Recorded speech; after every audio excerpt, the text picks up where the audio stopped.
Muy buenas noches, chicos y chicas. Un gusto saludarlos. Bienvenidos a esta segunda sesión de la asignatura de Derecho Agrario. Vamos a comenzar pues, recordando un poquito los temas vistos en la sesión pasada.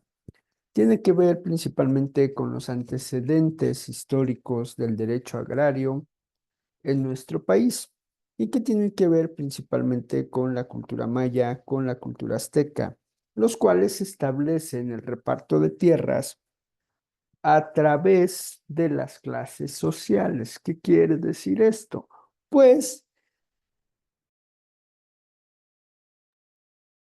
pues que tomaban en cuenta la posición social, el estatus, con lo cual cada uno de ellos se distinguía de las diferentes roles, de los diferentes grados que había en esa época. Podemos establecer entonces que el reparto agrario entre los mayas, los aztecas, era para los gobernantes, para el ejército, para la gente allegada o cercana al emperador, para los sacerdotes, para el pueblo en común. Eso era para los mayas. Sin embargo, nos damos cuenta que los aztecas tenían un poquito más de estructura agraria. ¿Por qué? Porque repartían tierras a los gobernantes,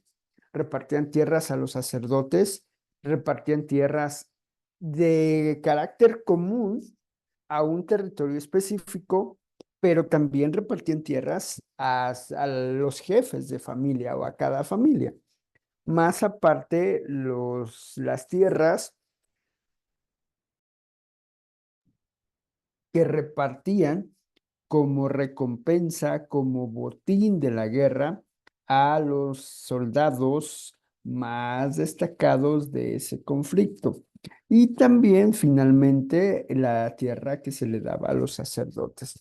Y así podemos ir viendo que durante la colonia, durante la Guerra de Independencia, durante la etapa de Antonio López de Santana, durante la etapa de Ignacio Comonfort y de Benito Juárez, pues prácticamente esa estratificación agraria no cambia mucho. ¿Por qué? Porque la clase gobernante, ya fuera un emperador, ya fuera un virrey o ya fuera un presidente, tenían asignados sus tierras, ¿verdad? O sus propiedades, que propiamente no eran personales, sino que formaban parte de la propiedad del gobierno. Y obviamente la iglesia, que jamás ha perdido estatus, jamás ha perdido poder, también tiene la parte de su territorio.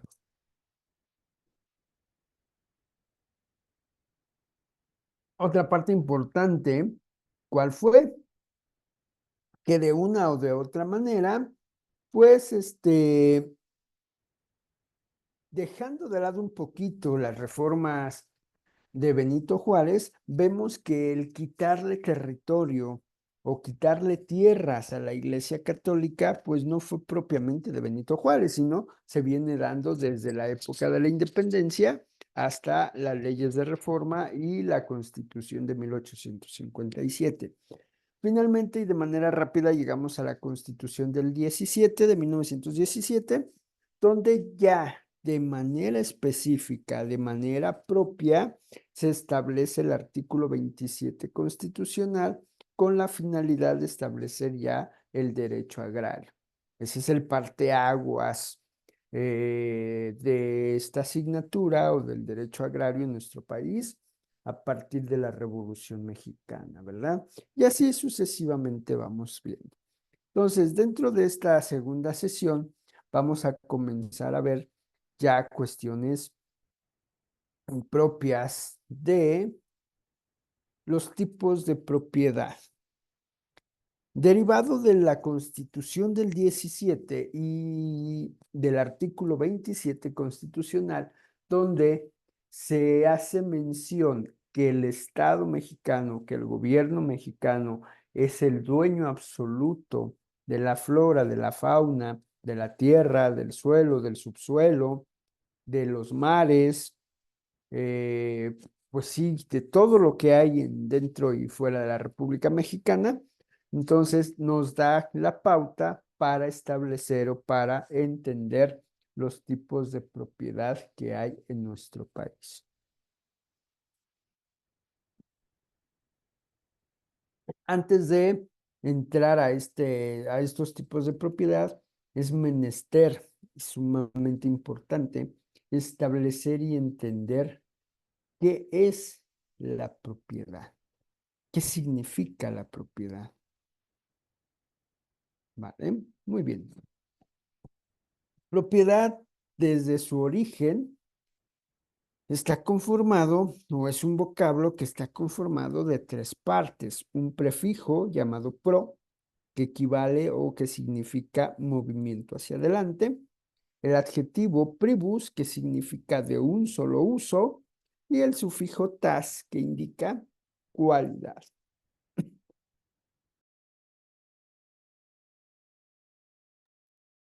Por lo tanto, si hacemos la unión de estos tres elementos o tratamos de traducirlo al pie de la letra, sería que el resultado, la palabra es propietas, que significa cualidad de ser para uno mismo.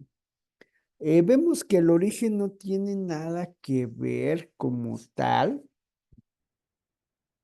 de una tierra, sino prácticamente a la cualidad de la persona, lo que te hace único.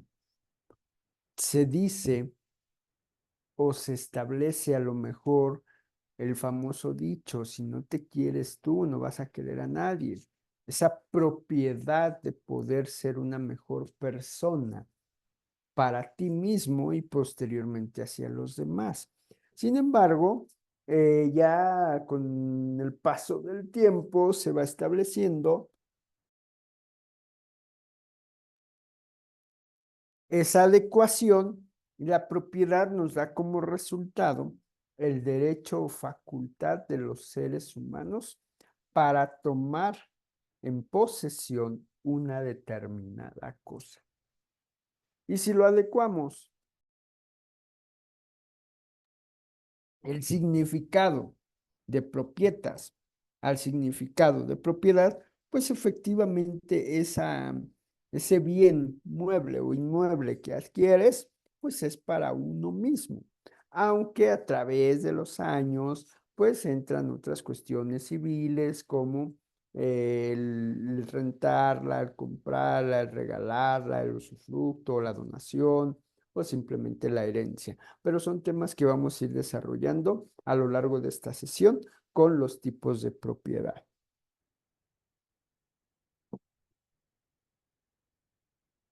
De primera mano, nos tendríamos que quedar entonces en qué propiedad es la capacidad o el derecho, la facultad que tienen las personas, los seres humanos en general, de poder tomar, poseer, adquirir una determinada cosa.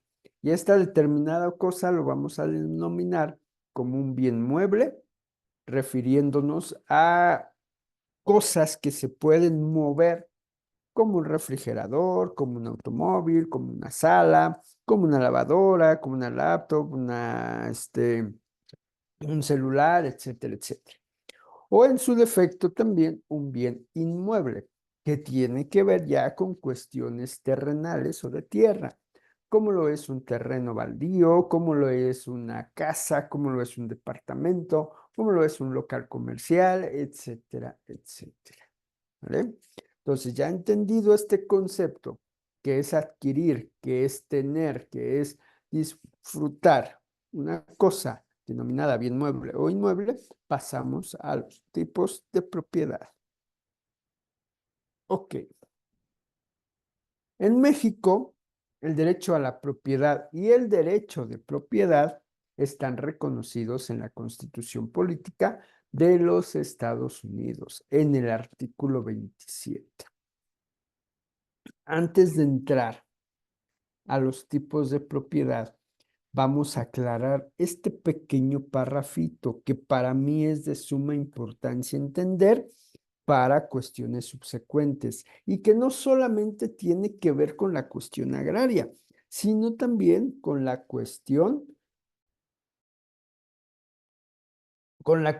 civil, con la cuestión de contratos, etcétera, etcétera.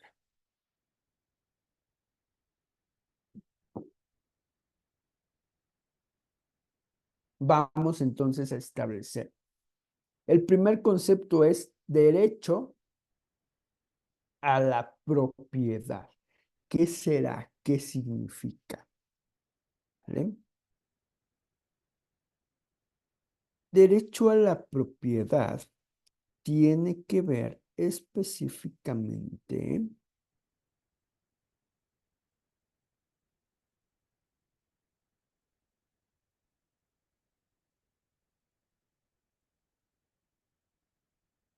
a que una persona pueda disfrutar un bien. El generar es la consecuencia del derecho de propiedad. Ok, lo aclaro un poquito más. Vamos a comenzar con derecho de propiedad. El derecho de propiedad es la cuestión general. ¿Por qué? Porque el derecho de propiedad es considerado la facultad que tiene una persona, un ser humano, de poder adquirir algo, de poder comprar un bien, una cosa, un objeto. El derecho de propiedad te lo otorga el artículo constitucional número 27, pero también el Código Civil, en donde tú como ciudadano mexicano, en donde tú como persona física o persona moral, tienes el derecho de poder adquirir, de poder comprar un bien, una cosa. Estamos hablando de un carro, de una lavadora, de un refrigerador, de un terreno, de una casa, de un departamento, de un local comercial, de una finca, de un rancho. Ese es el derecho de propiedad, el poder adquirir algo, la cuestión general. La cuestión específica es el derecho a la propiedad, que tiene que ver con el derecho de poder gozar, de poder disfrutar, de poder disponer de los bienes que has adquirido. Ejemplo, tu derecho de propiedad te permite comprar un vehículo. Hasta ahí vamos bien. Pero tu derecho a la propiedad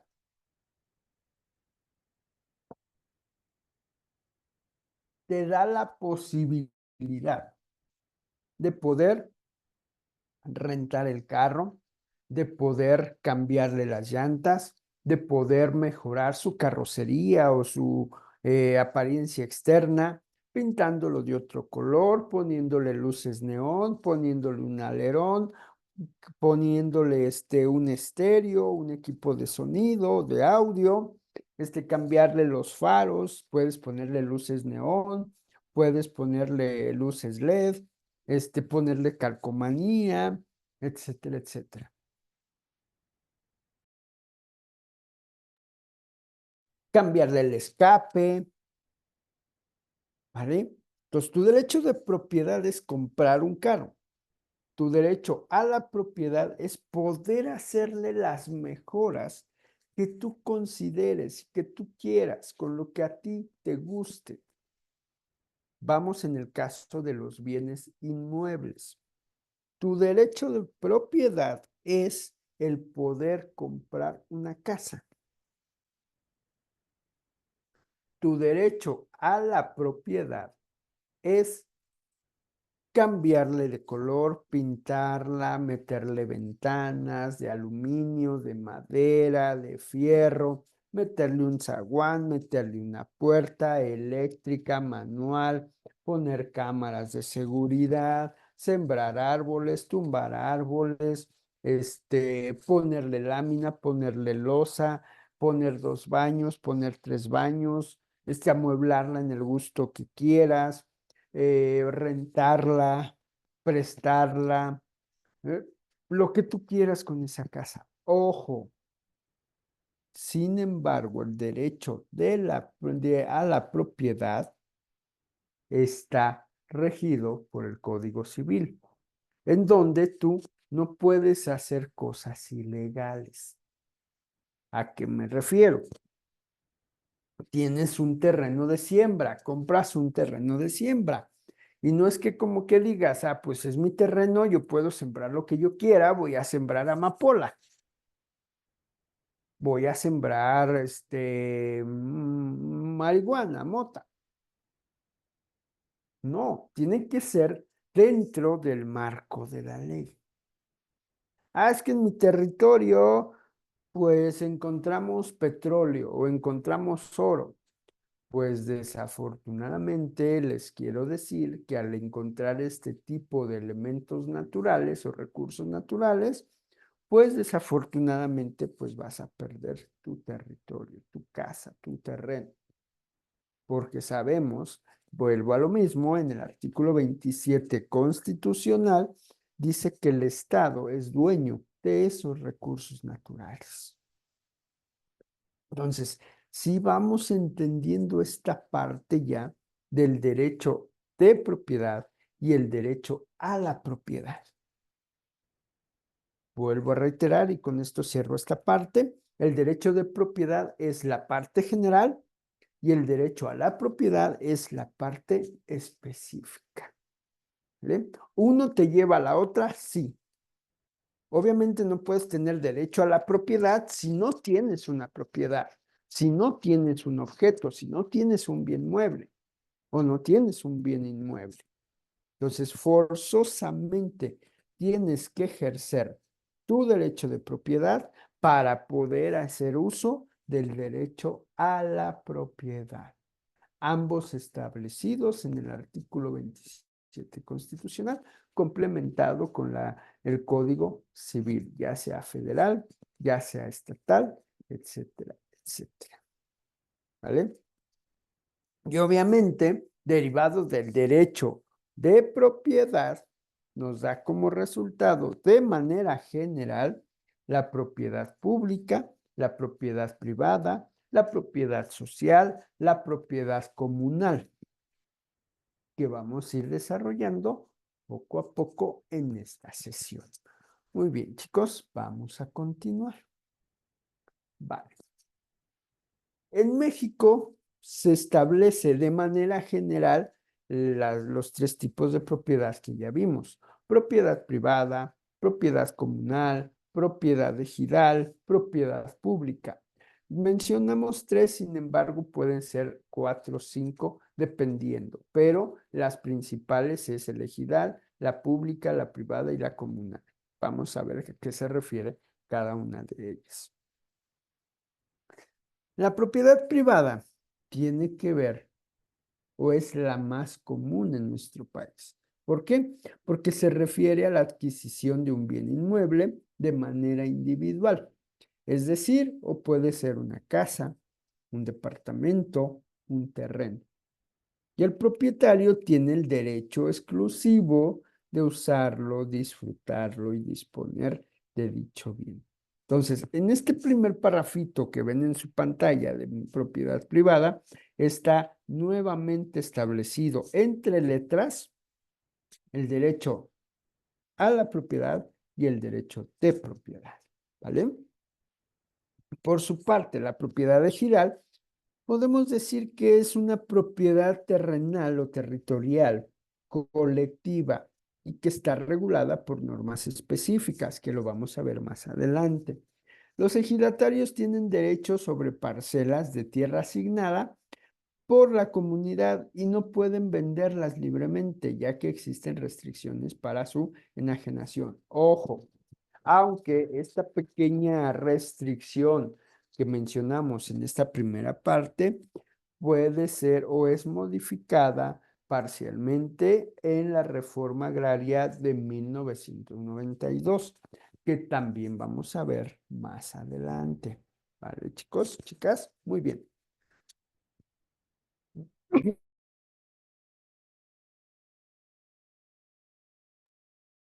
Finalmente, propiedad comunal tiene que ver o se tiene que asimilar o es muy parecida a la propiedad ejidal.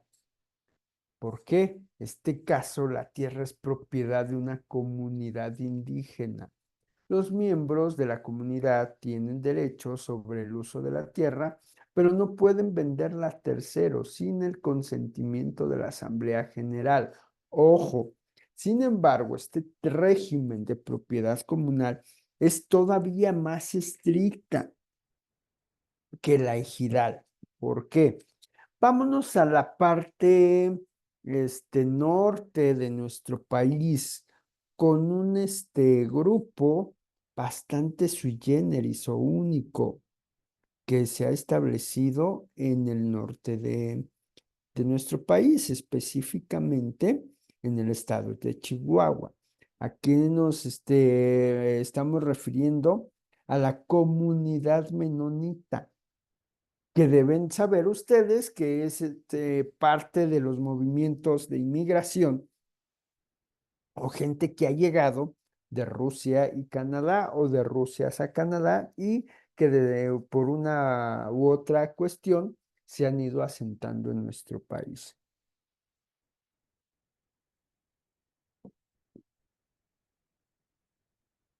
¿Qué es lo que pasa con estos personajes? Resulta que son bastante compactos este grupo de personas. ¿Por qué? Porque ellos prácticamente tienen su actividad económica, que sí la venden a terceras personas o en otras regiones, sí, pero esa comunidad prácticamente es cerrada. No es como que llegues y digas, ay, hoy me casé con un menonita o ya, no. Es una comunidad muy específica dentro de nuestro país que difícilmente entra otro tipo de cultura u otro tipo de personas. Entonces, el que digas, ay, voy a vender mi casita, yo siendo menonita, voy a vender mi casita a fulano, no es tan sencillo. Prácticamente todo lo que hay en esa circunscripción se queda entre ellos. Sí es un tanto complicado, ¿vale? Eso se reforma, ¿cómo se llama? Ser una propiedad comunal. ¿Por qué? Porque se basa en los usos, en los costumbres de estas familias o de esta comunidad. Entonces sí es bastante complicado, ¿vale? Y finalmente, por ejemplo, esta comunidad tiene la característica de que por lo regular viven en un matriarcado. La mujer es la que toma las decisiones finales. O sea, vayan viendo ese tipo de costumbres, ese tipo de ideología, pues es muy propia de ellos y lo hacen abiertamente. No que nuestro país o la sociedad mexicana, en apariencia, pues decimos que el que manda o el que lleva la última palabra termina siendo el hombre de la casa. Puede que sea verdad, puede que sea mentira, eso se lo dejo a su criterio, pero una de las características de los menonitas es esa, que viven en un matriarcado. Y no quiero decir que no haya hombres, claro que los hay, pero los que toman la última palabra, los que toman la decisión final, terminan siendo las mujeres, ¿vale? Entonces, si vamos entendiendo esa propiedad comunal, es todavía más rígida, más estricta que la propiedad ejidal, ¿vale? Ok, continuamos. Vamos al estudio específico de la propiedad privada. ¿A qué nos referimos? Propiedad privada es el derecho de las personas naturales, de las personas físicas, de las personas jurídicas de poder poseer, comprar, vender, arrendar, dejar en herencia o disponer de tierra, de capital y de otros bienes. Por lo tanto, no pueden ser enajenables bajo ningún concepto sin la voluntad expresa del dueño. Ok, aquí surgen otros dos conceptos que a lo mejor ya vieron, ya conocen o los van a conocer, que tiene que ver con la propiedad y la posesión. Propiedad es la característica, o mejor dicho, el que tú seas el dueño de ese mueble, de esa casa.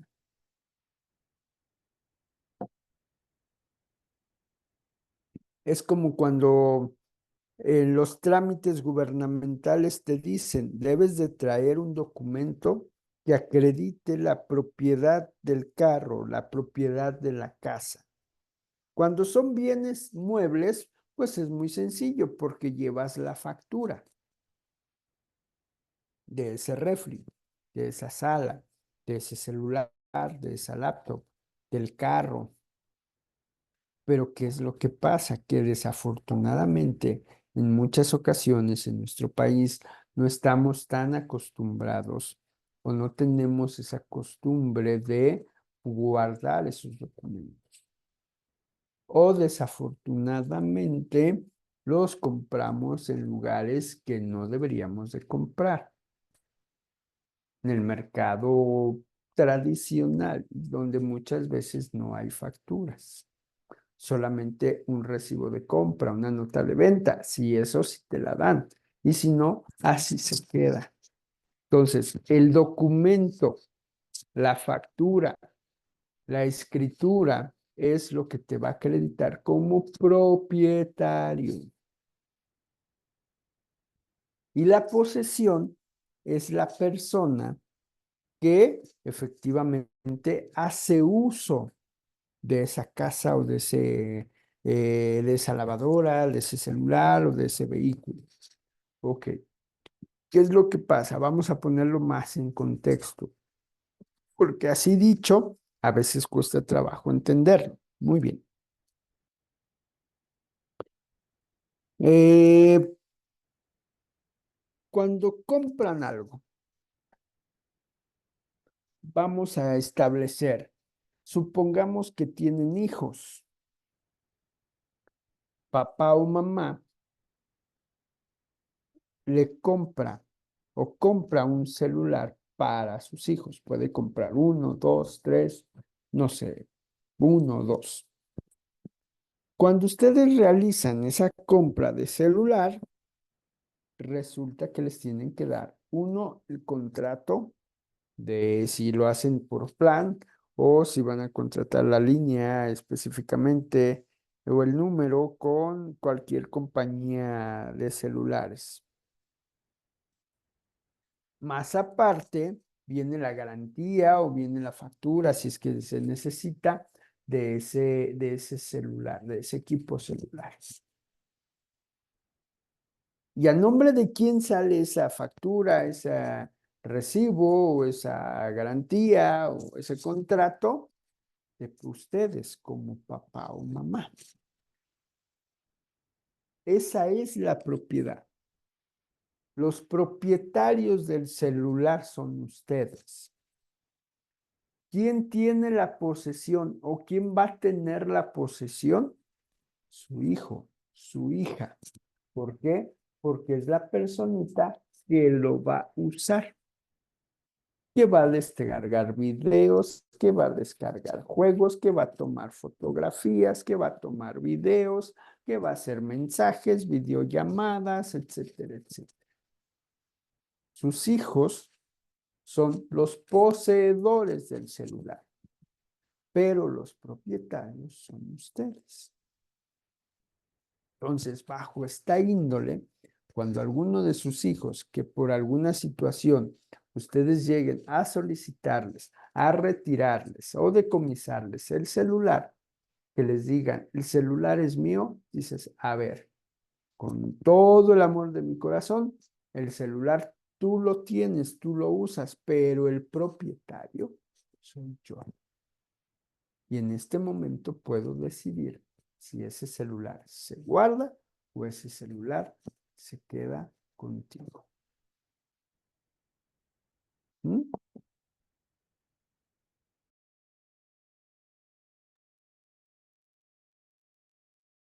Entonces, sí vamos viendo ya esos dos términos que surgen de la propiedad privada, el propietario y el poseedor.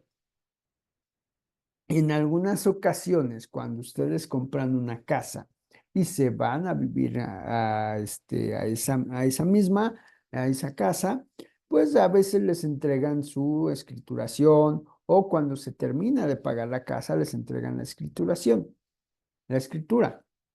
El documento denominado escritura los acredita como propietarios. El que ustedes estén viviendo en esa casa, que la hayan amueblado, que la hayan pintado, que la hayan mejorado, es porque son poseedores. Entonces, ahí es cuando la propiedad y la posesión cae o recae sobre la misma persona.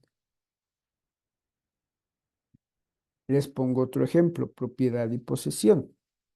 Ustedes ponen su casa en renta o rentan un local comercial. Firman un contrato de arrendamiento. El inquilino, la persona que llega a vivir ahí, es la poseedora, porque va a hacer uso de su casa. Y va a depender de ustedes el que pongan ciertos candados para que esa posesión no sea al 100%. ¿Vale? Mientras, aunque ustedes en un cajoncito en el banco o en alguna otra situación o lugar tienen la escritura de esa casa o de ese local, entonces son propietarios. Pero quien está gozando o está poseyendo ese inmueble, esa casa, es su inquilino. Entonces, sí, vamos viendo ya, entendiendo un poquito mejor la parte de la posesión y la parte de la propiedad. ¿Por qué se dice que los bienes de propiedad privada no son enajenables sin la voluntad expresa de su dueño, excepto en los casos de nacionalización, de estatización o de expropiación, donde el Estado decide o tiene la necesidad de usar ese bien? ¿Qué pasa? ¿Qué pasó, mejor dicho, con la construcción del aeropuerto en Texcoco? El gobierno hace la mención o le habla con los lugareños, donde se les dice que sus terrenos van a ser expropiados, porque ahí se va a construir un aeropuerto. O en el caso de Yucatán, donde mucha gente se le invitó, se le hizo que se sumaran a expropiar sus terrenos porque ahí va a pasar el Tren Maya. Entonces, en esos casos, el Estado mexicano está quitando tu propiedad. Si es expropiación, se te paga, ¿vale? Ahí se paga. Entonces, vamos viendo esta parte de la propiedad privada, que sí se pueden, es una enajenación, ¿verdad? La expropiación. El gobierno, de manera literal, te quita tu propiedad bajo una cantidad en específico,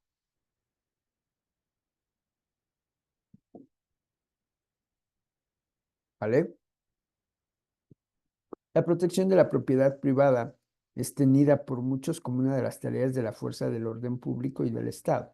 ¿A qué nos referimos? Que te da la seguridad de la propiedad privada el Código Civil, ya sea de cada estado de la República o ya sea el federal. Entonces, ahí está la parte de la propiedad privada. Los ejemplos más sencillos son los bienes inmobiliarios, el dinero, cuentas bancarias, terrenos urbanos, vehículos particulares. ¿Vale? Vamos más adelante.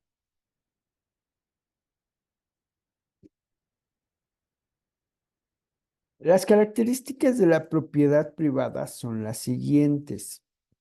Se somete o está o forma parte, mejor dicho, del mercado libre o del libre comercio.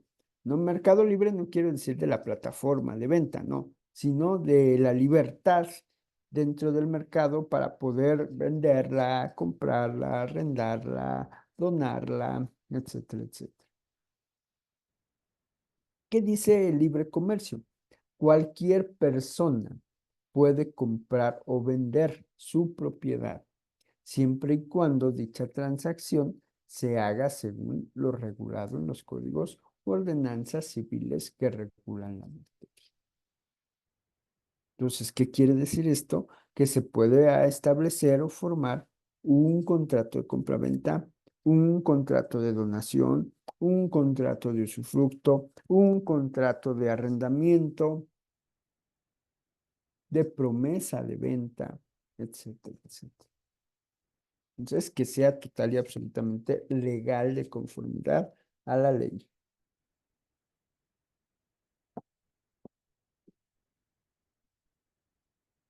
Es una propiedad individual, ¿sí?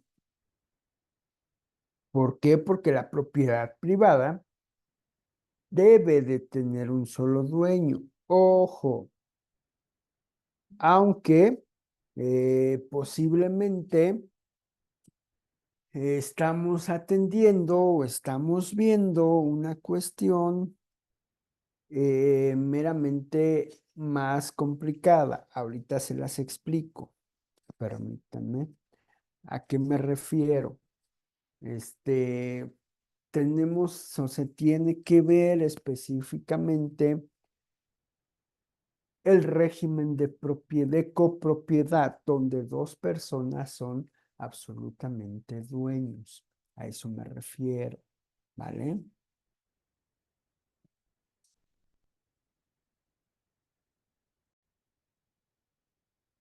Muy bien, entonces estábamos platicando la parte de que es individual. ¿Por qué? Porque se supone o se está en el entendido de que la propiedad la tiene una sola persona. Sin embargo, ¿qué pasa? Hay veces que, o existe, mejor dicho, el régimen de copropiedad, donde dos personas terminan siendo dueños de un mismo inmueble y que esas personas no pueden vender sin la firma, sin la autorización del otro, ¿vale? Pero a final de cuentas sigue siendo una cuestión propiedad individual, ¿vale?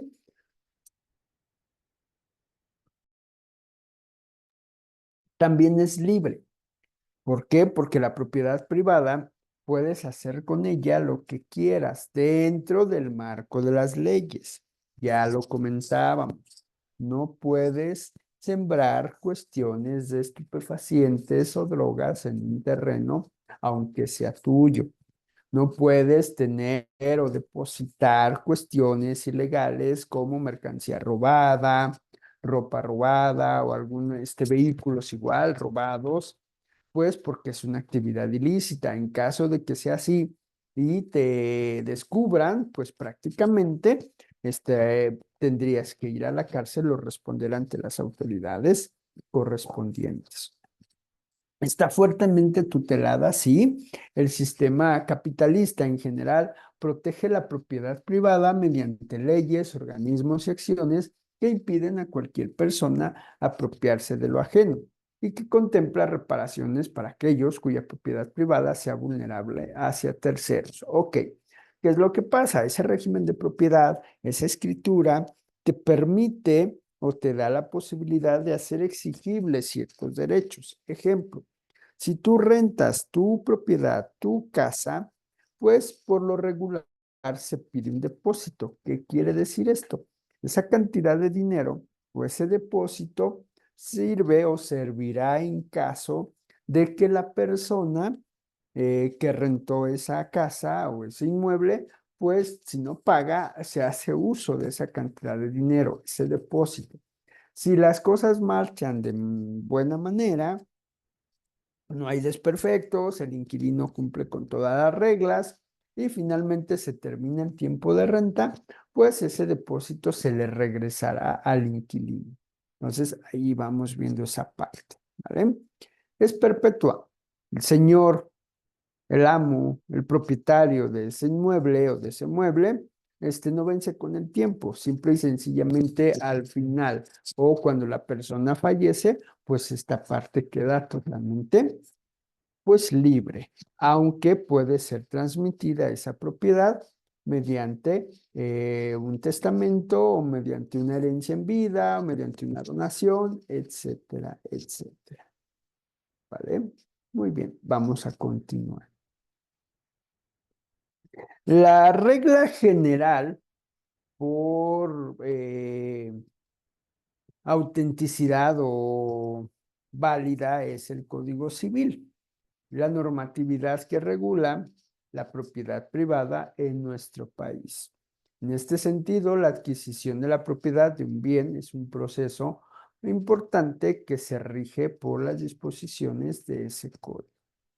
Existen diferentes formas de adquirir la propiedad según el Código Civil, entre las cuales se encuentran la compraventa, la donación, la sucesión, la herencia, la usucapión, etcétera, etcétera. La compraventa es el contrato mediante el cual una persona transfiere la propiedad de un bien a otra a cambio de un precio convenido. Este proceso es fundamental ya que ambas partes cumplan con los requisitos legales establecidos dentro del Código Civil. Otro ejemplo es la donación, en donde es un acto mediante el cual una persona transmite gratuitamente la propiedad de un bien a otra persona. Esta forma de adquisición también está totalmente regulada por el Código Civil y debe de cumplir con ciertos requisitos para ser válida. Entonces, no nos vamos a detener tanto en esta parte de los requisitos, pero sí son parte de los ejemplos mediante los cuales se puede adquirir o se puede transmitir un bien, la propiedad de un bien. Entonces, es a través de un contrato de compraventa, de un contrato de donación, de un contrato de usufructo, de un contrato, bueno, no contrato, sino a través de una herencia en vida, ¿vale? Etcétera, etcétera.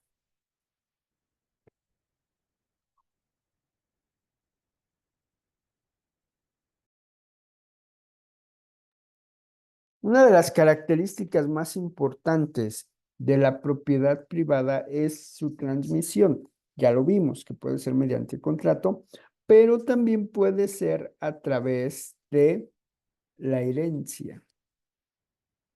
¿Qué quiere decir esto? Cuando una persona fallece, la persona que ha fallecido, o el de cuyus, o el difunto, tuvo o tiene que dejar un documento llamado testamento. En ese testamento se establece lo que conocemos como la última voluntad de la persona. ¿Qué quiere decir esto? Que la persona debe o asigna o designa o decide a quién dejar sus pertenencias. Ojo, chicos, estas pertenencias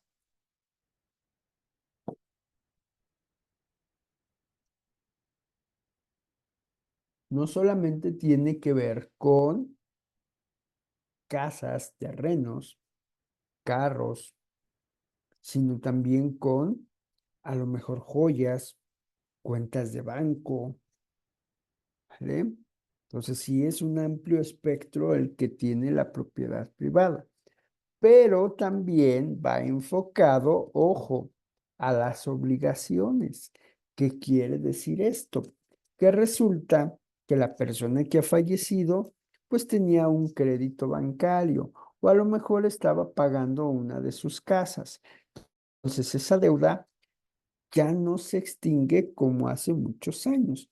Antes decía, la persona fallece y se extingue la obligación. Ahora no. Ahora los herederos, los hijos, los familiares, tienen que terminar de pagar la deuda y después se hace la repartición de lo que queda. Entonces, vean, no solamente tiene que ver con derechos, sino esa herencia o esa propiedad privada también tiene que ver con las obligaciones. Entonces, vuelvo a lo mismo. Entrar en detalle en la parte de las herencias es un poquito complicado. Entonces, nada más es entender que la propiedad privada puede transmitirse o una de sus formas de transmisión es a través de un testamento o realizando un juicio intestamentario. ¿Qué quiere decir esto? Cuando no se deja ese documento llamado testamento, los familiares tienen la obligación de acudir ante un notario, de acudir ante el juzgado para iniciar un juicio y nombrar a los herederos universales, juntar todas las propiedades de la persona fallecida, lo que se llama la masa hereditaria, para después empezar o a través del juez iniciar la repartición y la entrega de cada uno de esos bienes. ¿Vale? Finalmente, la propiedad privada se puede adquirir a través de la famosa usucapión. ¿Qué es la usucapión? Obtener derechos, obtener una propiedad a través del tiempo o del paso del tiempo, de manera rápida también.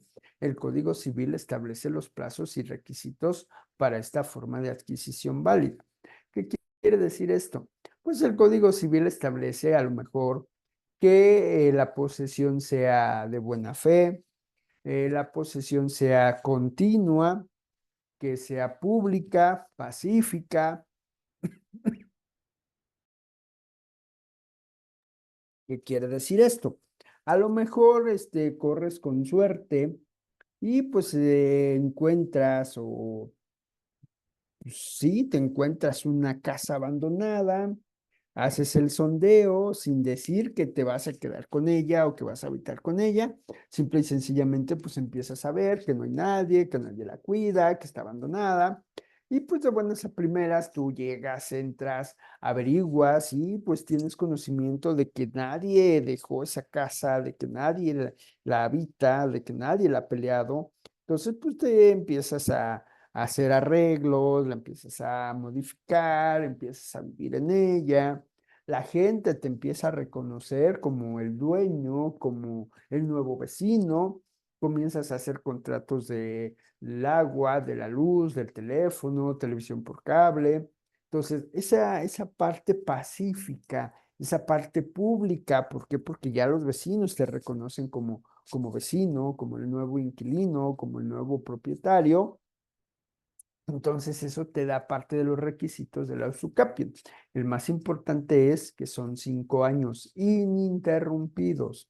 No es de que digas, ay, estoy un año, me voy, regreso y otra vez no. Simple y sencillamente son 5 años de manera interrumpida, continuos, para que tú puedas alegar la usucapión. ¿Vale? Ok, continuamos. Pasamos a un régimen totalmente distinto que tiene que ver con la propiedad comunal. ¿Qué es la propiedad comunal? Los bienes comunes se refieren a recursos naturales o a cuestiones de propiedad que son compartidos y pertenecen al colectivo dentro de una comunidad determinada. Estos recursos pueden abarcar tierras, bosques, aguas, pastizales y algunos otros elementos naturales. La característica más importante es que la gestión y el uso conjunto es de la comunidad. Esta comunidad posee los derechos de acceso y de utilización sobre los recursos.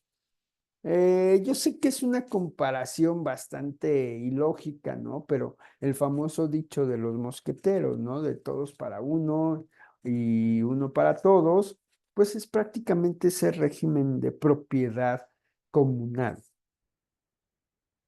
si bien es cierto, es tu casa, si bien es cierto, es tu tierra, pero a final de cuentas formas parte de una comunidad y entre todos se protegen.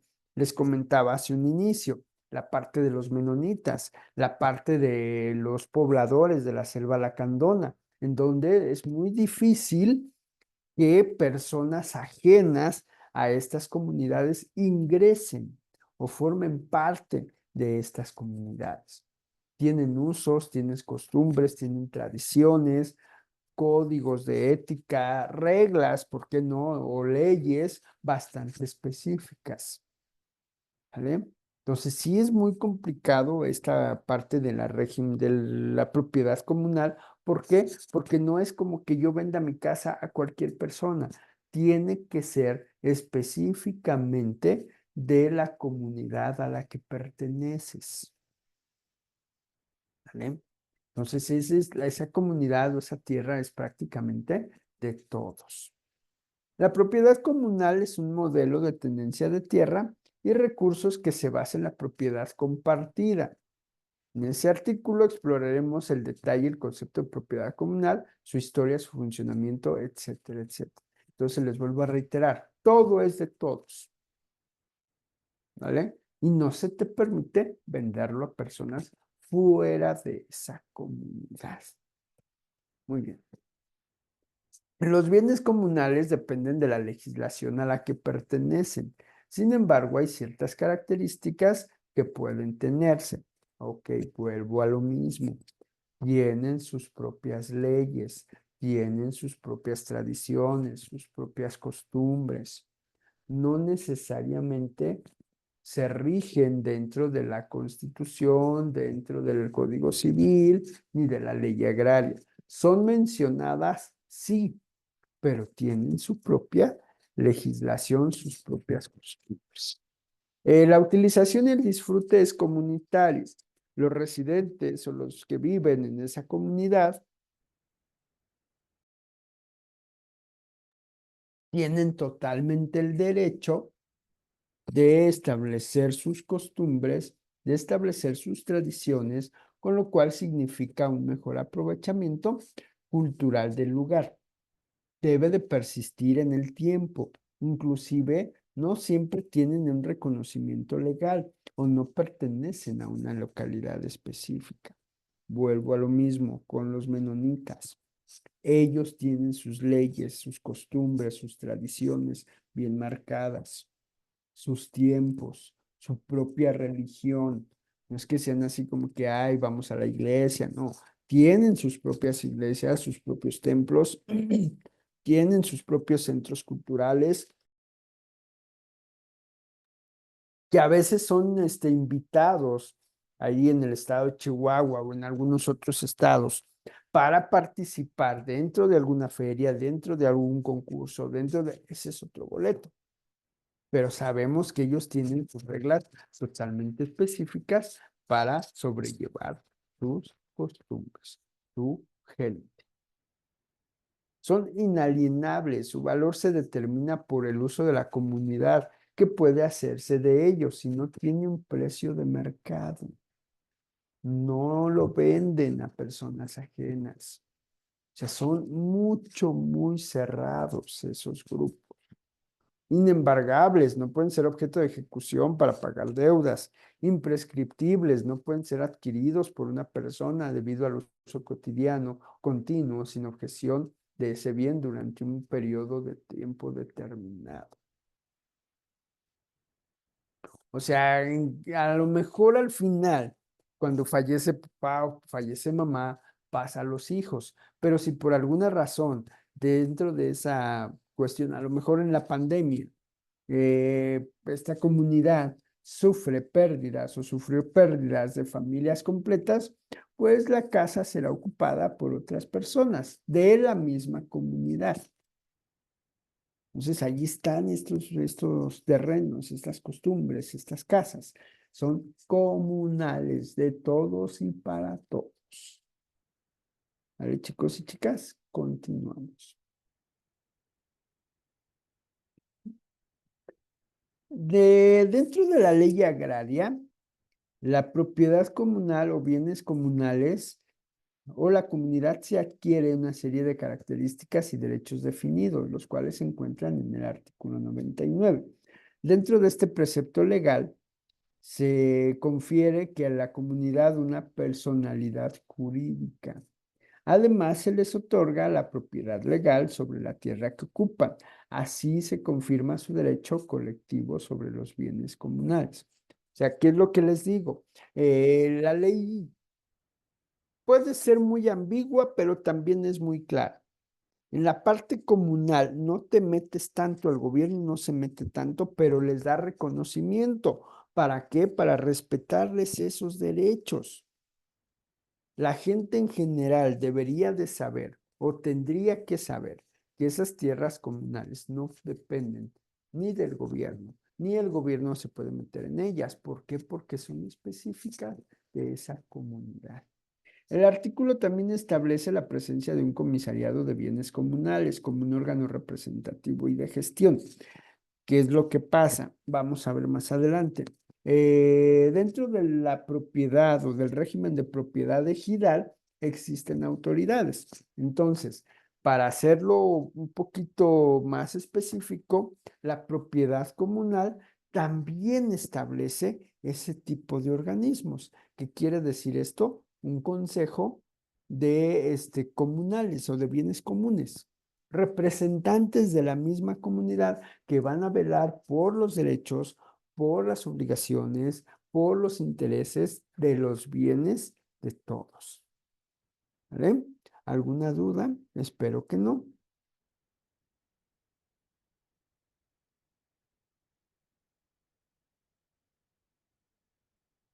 Muy bien. Este organismo actúa como autoridad administrativa que representa a la comunidad y se encarga de la gestión de bienes comunales.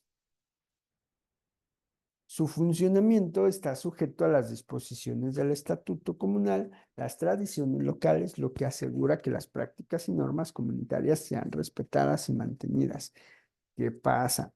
Vuelvo a lo mismo. Todo pareciera reiterativo, pero es así. Todo depende de las tradiciones, de los usos, de las costumbres de la comunidad. Los estatutos, sus leyes son específicamente para esa comunidad. No importa, no importa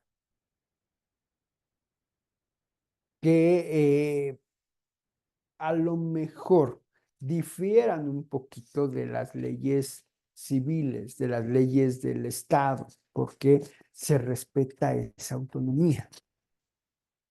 Siempre y cuando esas costumbres, esas tradiciones no terminen o no determinen a lo mejor una cuestión de delitos en contra de terceras personas. ¿Vale? Entonces, ahí está. Espero que sí vaya quedando más claro esta parte de la propiedad comunal. Vamos a continuar.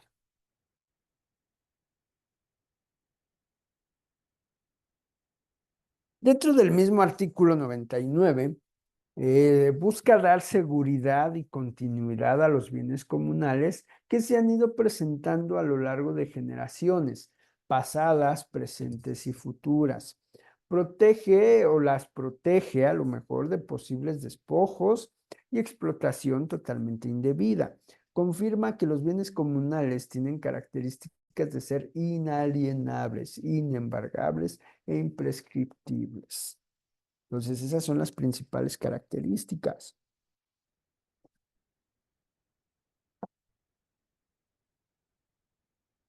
Finalmente, dentro de este artículo se reconoce derechos y obligaciones de los miembros individuales de la comunidad, es decir, de los comuneros. Estos se establecen conforme a la ley comunal. Ejemplo, los derechos pueden incluir el acceso equitativo a los recursos, a la participación en la toma de decisiones. Las obligaciones pueden ser implicar o contribuir al cuidado y mantenimiento de esos recursos compartidos. O sea, podríamos establecer o decir que a lo mejor es un régimen de propiedad único, ideal. en donde esa pequeña población, pues todos se ayudan con todos. Estaría padrísimo. No puedo decirles si dentro de esta comunidad, a lo mejor menonita, o dentro de la comunidad de la Selva Lacandona, no podemos estar seguros de que haya o de que no haya conflictos. Claro que a lo mejor los hay, ¿no? Y se pelean y luchan y discuten, pero lo resuelven de acuerdo a sus estatutos, de acuerdo a su legislación, a sus acuerdos comunales. No es como que, ay, vamos a ir a ver al gobernador, vamos a ir a ver al juez. No, no, no, no, no. Ellos tienen sus propias autoridades para resolver esas cuestiones. ¿Vale? Continuamos.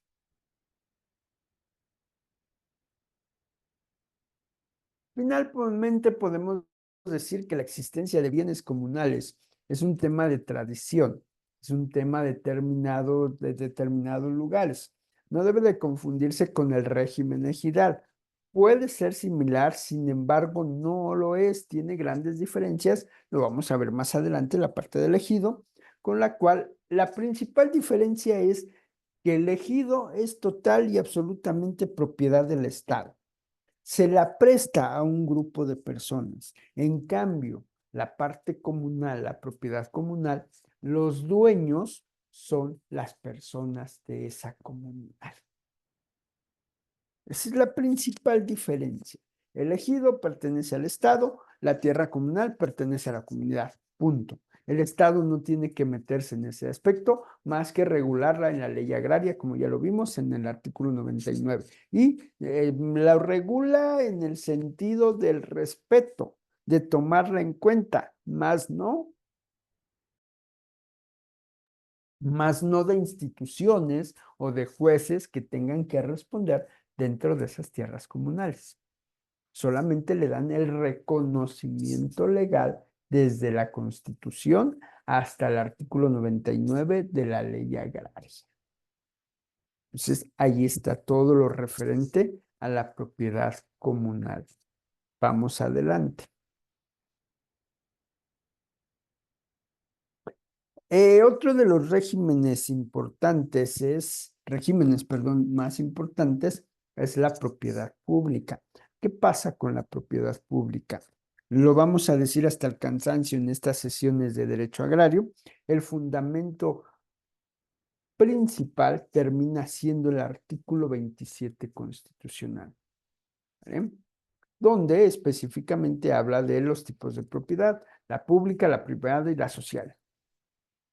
La propiedad pública se refiere al derecho que tiene el Estado mexicano desde la federación, las entidades o estados y los municipios sobre bienes de dominio público, que son aquellos bienes muebles o bienes inmuebles que están sujetos a un régimen de derecho público.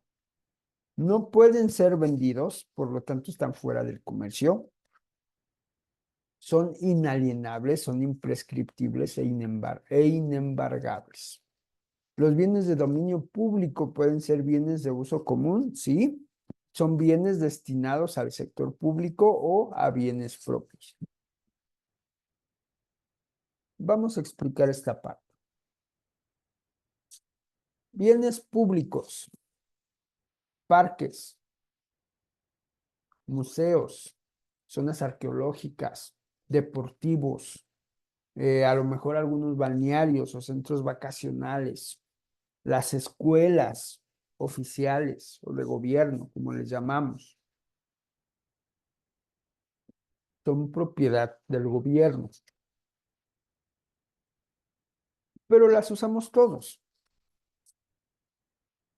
Y al usarlas todos, tenemos cierta obligación de mantenerlas en buen estado. Si bien es cierto, el Estado debe de procurar su preservación, su limpieza, su mantenimiento, justo es, y debemos de entenderlo así de esta manera, que ese mantenimiento, ese cuidado, también nos corresponde a nosotros, porque hacemos uso de esas instalaciones. Es triste ver a lo mejor entrar en un museo y ver que esté sucio, que haya basura, y todavía tengamos el descaro a lo mejor, o la osadía de decir, es que está muy sucio, no lo limpia la gente de gobierno, no sé qué hace. Ok, sí tiene obligación el gobierno, pero nosotros como parte de una sociedad, como parte de la formación o integración del Estado mexicano, como población, como ciudadanos, tenemos la obligación de mantener esas áreas. Mínimo de no tirar basura, mínimo de hacer un buen uso de los sanitarios, de las áreas comunes, como los comedores, como las zonas abiertas para comer, etcétera, etcétera. Entonces, sí, a eso se refiere. ¿El Estado mexicano es obligación de ellos mantenerlos? Sí, de preservarlos también. Pero nosotros como ciudadanos mexicanos también tenemos que apoyar en ese mantenimiento. Ejemplo, las escuelas de gobierno. A lo mejor dicen, es que el gobierno tiene la obligación de mantenerlas. Sí, claro que sí, pero también a veces es insuficiente los recursos que manda el gobierno a esas escuelas. Por lo tanto, se ven en la necesidad de establecer o de solicitar una cuota.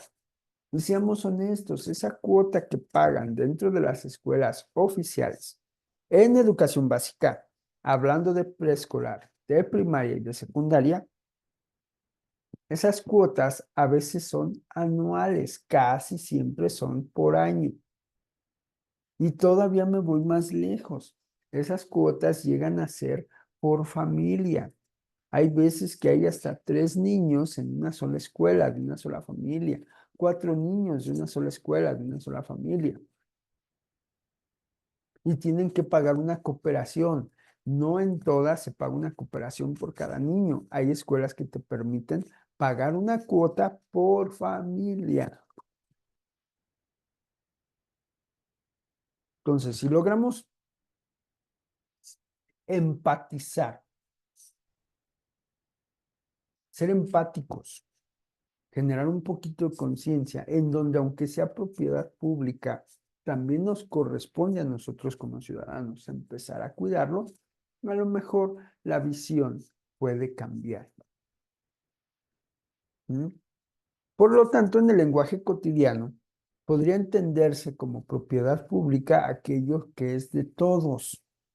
Aunque la titularidad sea compartida, la principal es para el Estado, quien es el único con derecho y conceder un uso privativo o un permiso respecto a ese bien público. ¿A qué me refiero? A lo mejor el castillo de Chapultepec no te permite hacer uso de la cámara con flash. Sí te permite tomar fotografías, pero que no uses el flash. Ya, ¿por qué no lo voy a usar si está muy oscuro? Entonces tenemos que buscar a lo mejor el mejor ángulo, la mejor posición para tomar una fotografía. Si nos solicitan que no entremos con alimentos, pues no entramos con alimentos. ¿Qué es lo que pasa? A lo mejor comemos primero, o a lo mejor primero hacemos el recorrido del museo, del área, del bosque, y posteriormente, pues procedemos a comer o a consumir alimentos, pero ya fuera de donde está ese lugar. A eso se refiere. Y vuelvo a lo mismo, no tiene nada que ver con discriminación, con la anulación o la mala interpretación de los derechos o las obligaciones. Por eso dice el artículo 27 y la ley reglamentaria de bienes del Estado. El Estado puede reservarse el derecho de admisión. El del Estado tiene la facultad de establecer los lineamientos para esa propiedad, para el uso de esa propiedad.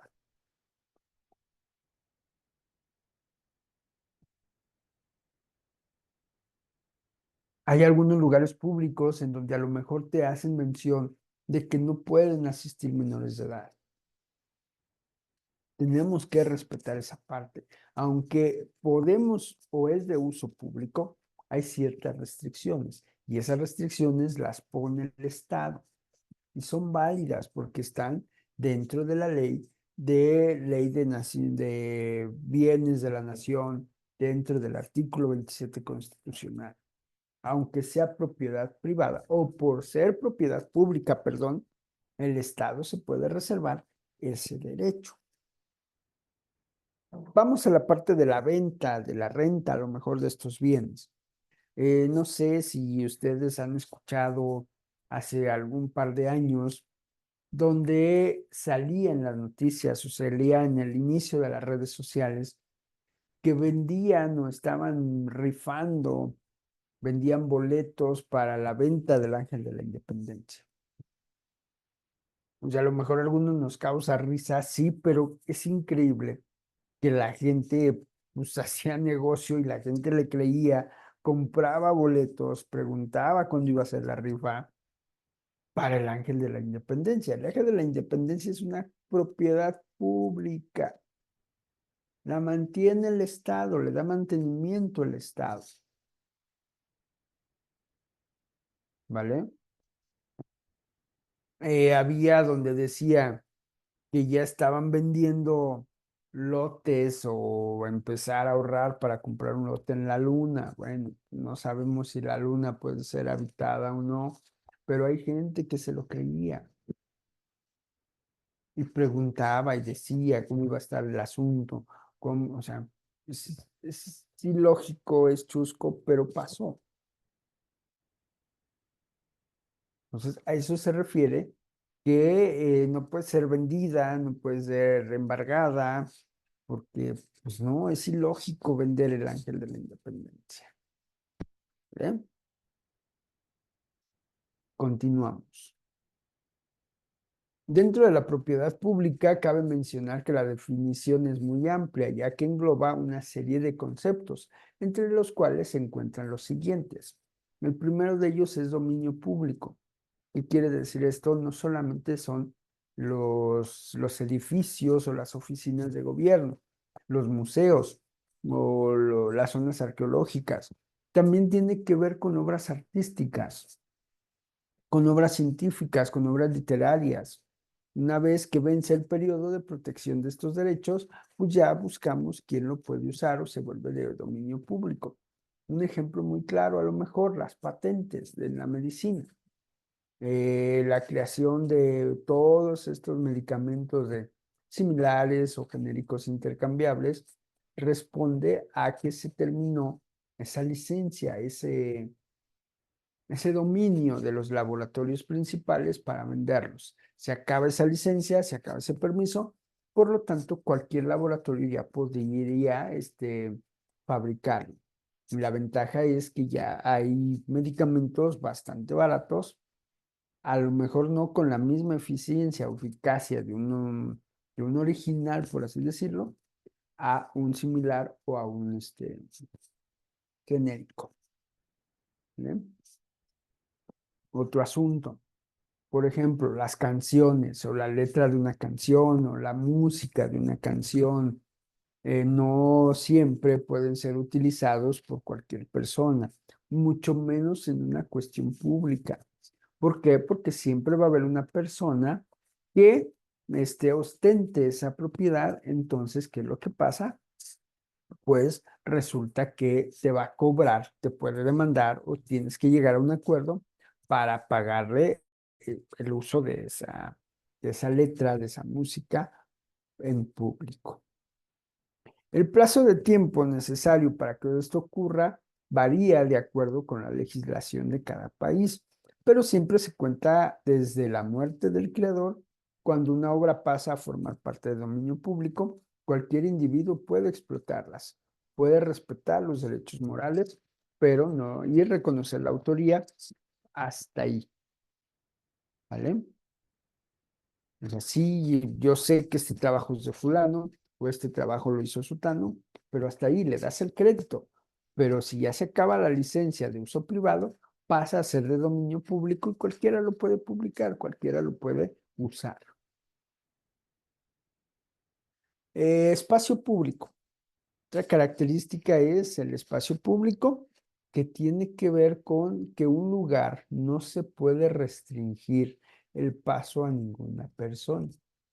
Desde un punto de vista legal, es correcto afirmar que el espacio público, tal y como lo conocemos en la actualidad, deriva de un espacio o de haber sido separado formalmente de la propiedad pública y de la propiedad urbana.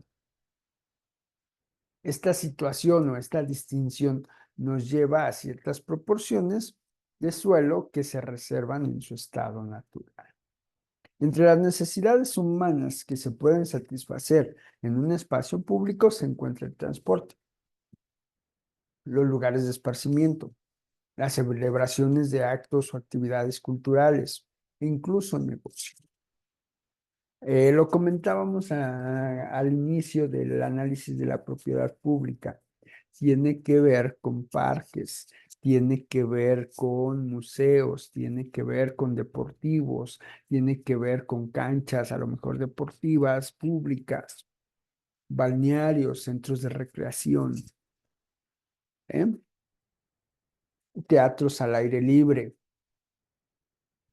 teatros también que son propiedad del gobierno, pues son no es como que llegues y digas, ahí ábrame el teatro y lo voy a usar, no, tienes que tener o cumplir ciertos requisitos para poder hacer uso de ese inmueble, ¿vale? A lo mejor si es teatro al aire libre, pues sí, vas a las oficinas de gobierno, preguntas cuáles son los requisitos para usarlo tal día o tales semanas, y ahí a lo mejor te dirán si tienes que pagar o tienes que dejar alguna cuota, tienes que dejar documentos, ingresar solicitud, etcétera, etcétera. Pero ese es el espacio público. En el caso del transporte, pues el metro, el cablebús, el mexibús, el suburbano, ¿vale? Entonces ahí vemos esta parte del metrobús, son espacios públicos. ¿Que tienes que pagar? Sí, pero a final de cuentas es público. ¿Vale? ¿Tu dudas hasta ahí? Espero que no, que vayamos entendiendo ya esta diferencia entre la propiedad privada, entre la propiedad comunal, entre la propiedad pública. Finalmente, un bien público. Se trata de aquel que, según la perspectiva jurídica, provee el Estado en cualquiera de sus formas y desde cualquiera de sus componentes un bien que pertenece a éste. Para la economía, un bien público debe de estar a disposición de todas las personas que lo utilicen y no puedan ni debe de impedir que lo haga otra. Finalmente, la obra de dominio público son especialmente populares en la actualidad, ya que gracias a todas estas se pueden distribuir con mucha facilidad a través de Internet. Suelen resultar bastante útiles, sirven para enriquecer proyectos de carácter individual, ejemplo, un documental. El utilizar una música para un documental, para un video, para una fotografía, una pieza o trabajo de dominio público para evitar la inversión económica que puede suponer el contrato de esta situación.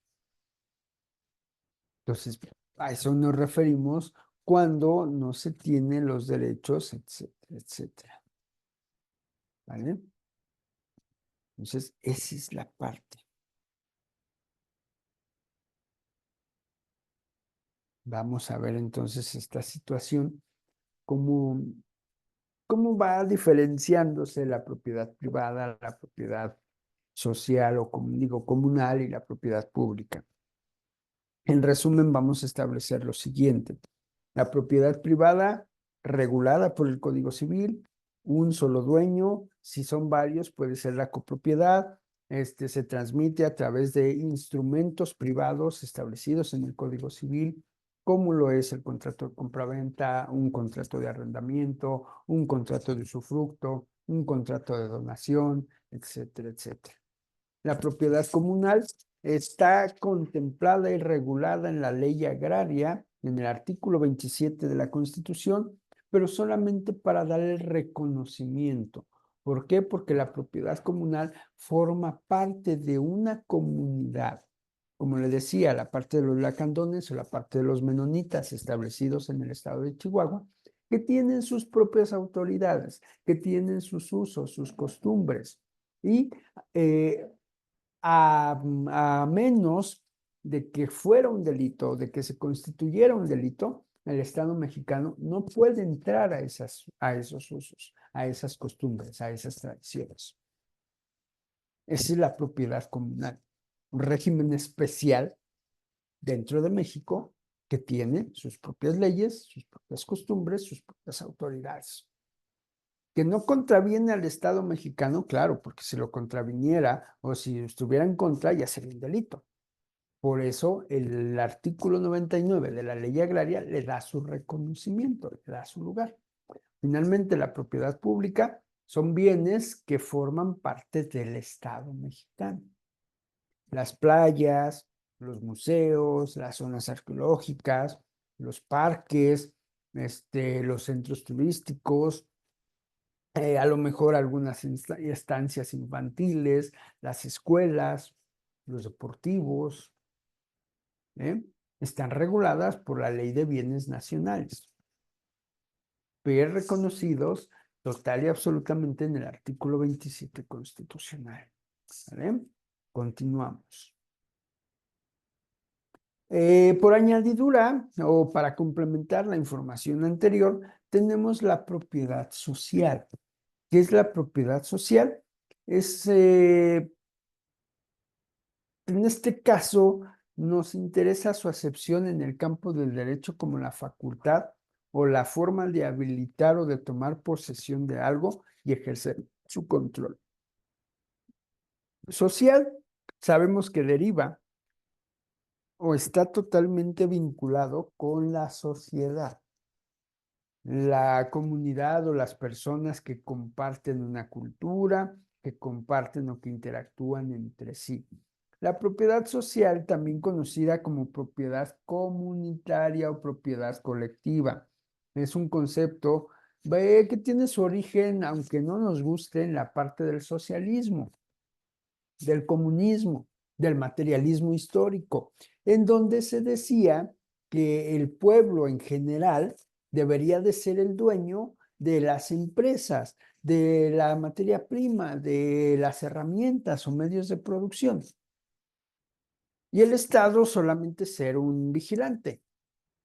Sin embargo, vemos que en la práctica es totalmente diferente.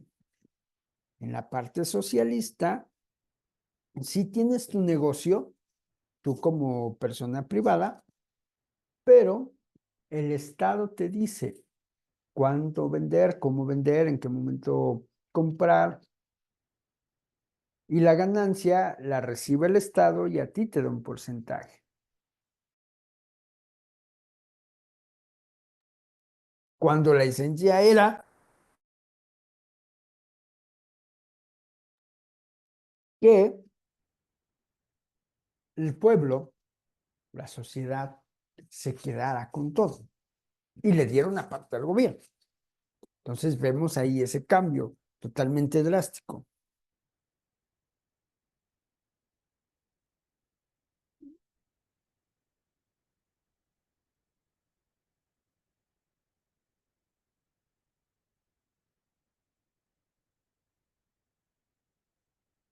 ¿Dudas hasta ahí? Espero que no.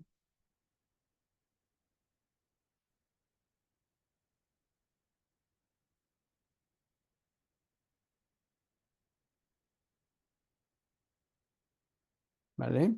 Vamos a continuar entonces.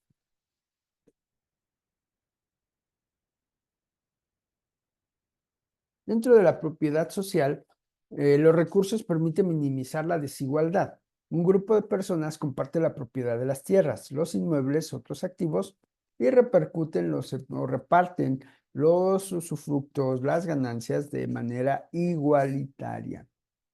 Quienes definen la propiedad social de la tierra, por ejemplo, destacan que dentro de la sociedad capitalista, el terreno está en manos de unos cuantos y que se explotan de acuerdo a sus intereses, con el afán de maximizar ganancias.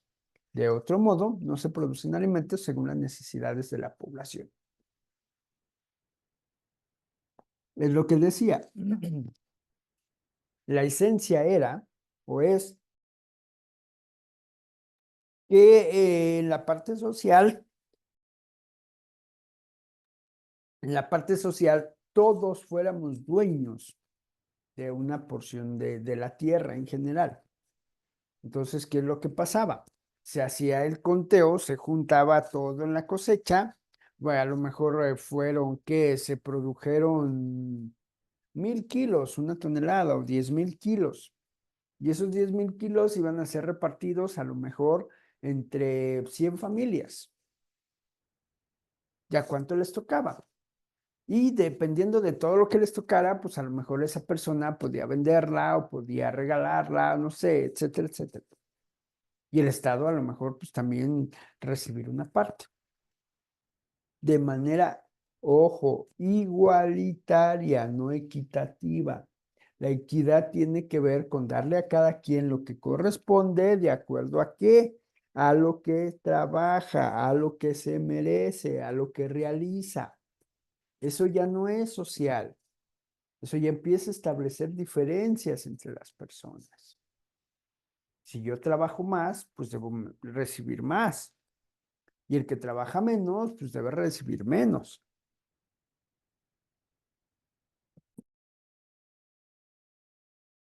Si vamos viendo esa diferencia entre igualitario y equitativo, la parte de la igualdad es en partes iguales. ¿Qué es lo que pasa?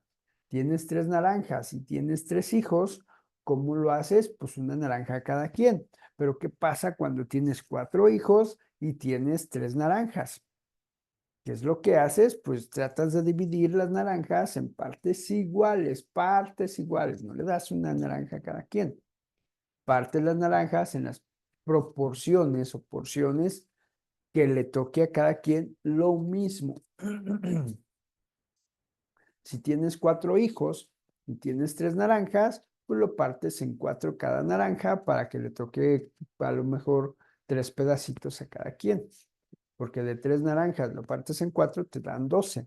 Tienes 3 hijos, les tocará 4 pedacitos a cada quien. Les estás dando de manera igualitaria. En el caso de los hijos, tienes 2 hijos, o tienes 3 hijos, o tienes 4 hijos. Una parte social es, les compras el mismo pants en diferente talla, pero es el mismo pants. Le compras los mismos tenis en diferente número, pero es el mismo modelo. El mismo carrito a todos por igual, del mismo precio, del diferente modelo, de diferente color, pero es el mismo carrito.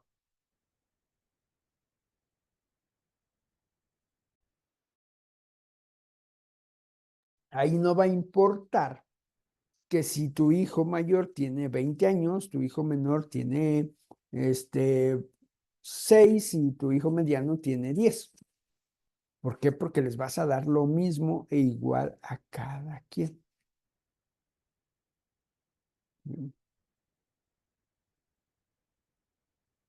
Vamos viendo, ya vamos entendiendo esa parte. Ok, continuamos.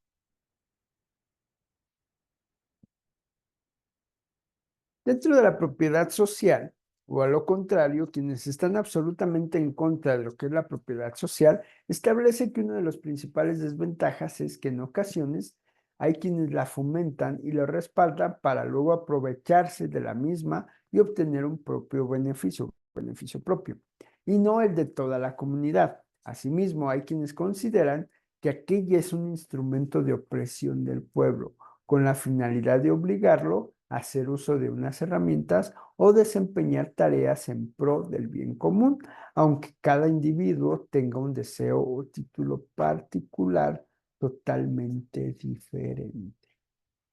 Es lo que les decía.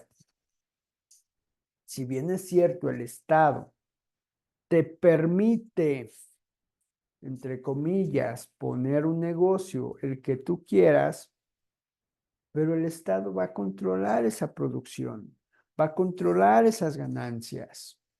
Oye, pero es que yo lo puse porque sí, sí, sí, sí, sí, pero las ganancias van a ser igualitarias para mí, para ti, para todos. lo que hemos escuchado en algunas ocasiones. ¿Para qué quieres tres pares de zapatos si los demás tienen dos? Regala el que te sobra.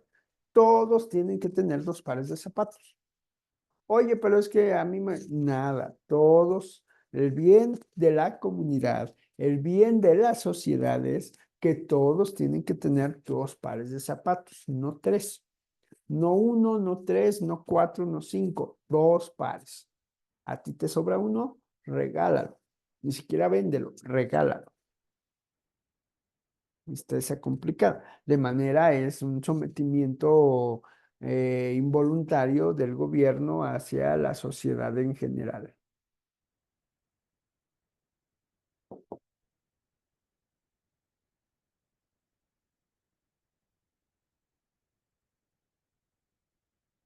Finalmente, llegamos a la parte no importante, pero sí específica del derecho agrario, el cual surge, lo comentábamos hace unos minutos, del artículo 27 constitucional, producto de la Revolución Mexicana de 1910.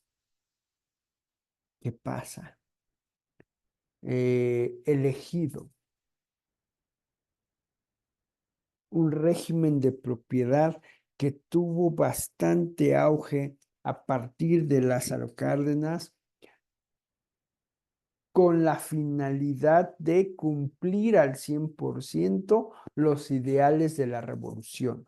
¿Cuál era uno de esos ideales de la revolución? Que los campesinos tuvieran su propia tierra para trabajarla.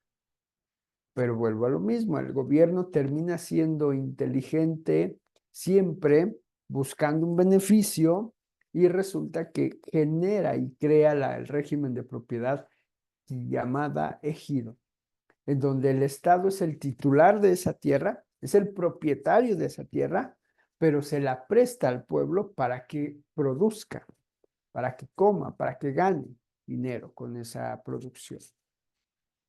Vamos a ver a qué se refiere esta parte del ejido. Es una porción de tierra de uso público que no se labra, que permite establecer las eras o reuniones de los ganados. El ejido puede ser propiedad de un municipio o de un estado.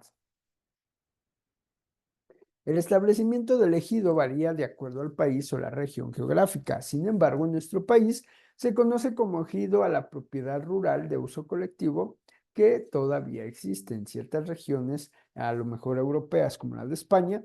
El ejido es el conjunto de las eras o de tierra que se sitúa en un terreno comunal. En el sentido jurídico, este tipo de tierra no puede ser explotada por los ciudadanos, puesto que se trata de un bien comunal. De hecho, en caso de que lo hiciera, el Estado podría expropiarles lo que allí cultivan e incluso en algunos países se multa a quien osara apoderarse de esos terrenos. Entonces, es lo que vemos. En algunos lugares europeos, como el de España, el titular es la comunidad, lo que en México se conocería como la propiedad comunal.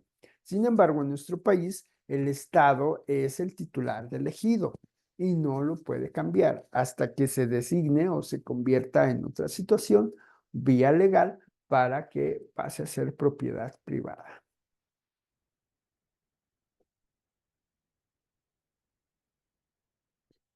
Eh, el régimen de propiedad ejidal en su momento puede ser objeto de explotación tanto bajo un régimen de parcelación individualizada, bajo un régimen colectivo.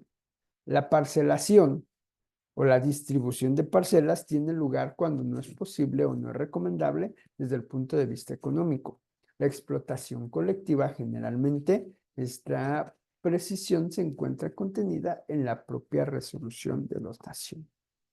La explotación colectiva tiene lugar cuando lo determinan los propios ejidatarios y dicha determinación sea aprobada también por el presidente de la República, principalmente cuando se pretende operar recursos boscosos, forestales, recursos ganaderos o explotación individual que resulte antieconómica.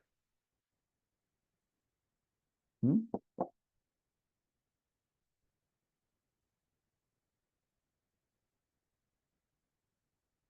Los tipos de explotación de la tierra ejidal es de acuerdo a su calidad, de acuerdo al tipo de tierra. Se puede identificar que el ejido o de otras explotaciones agrícolas y ganaderas. Pero en cuanto al régimen de explotación, se encuentra la explotación individual y la colectiva, la cual puede ser de forma económica o puede no formalizar mediante inscripción de los acuerdos en la Asamblea del Registro Agrario Nacional. Entonces, veamos. El régimen individualizado es la parcela de cada familia, de cada ejidatario, pero hay tierras comunes donde la mayoría de los ejidatarios puede sembrar o hay un sembradío común como es el maíz y en las parcelas individualizadas pues ya tú siembras frijol, calabaza, chayote, garbanzo, lo que tú quieras. Y aparte de esa parcela que te dan, puede ser utilizada para vivienda y puede ser utilizada para ganadería. Aunque también hay tierras comunes para esa parte, para la ganadería. ¿Vale?